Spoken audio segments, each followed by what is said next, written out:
Selanjutnya, saudara, komunitas panggung lukis moral atau plural menggelar kompetisi mural bersama dengan Rumah Aspirasi Relawan Ganjar Pranowo Presiden di Menteng, Jakarta Pusat.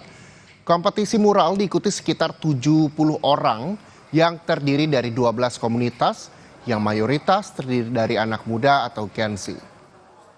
Mengusung tema dedikasi pemuda untuk Indonesia Maju, kompetisi mural ini mengirim pesan untuk melihat mimpi-mimpi atau harapan anak muda yang tertuang dalam bentuk lukisan mural. Menurut rencana, bakal calon presiden Ganjar Pranowo akan menyapa dan memberikan semangat melalui video call kepada para anak muda yang sedang mengikuti kompetisi mural di Rumah Aspirasi Relawan Ganjar.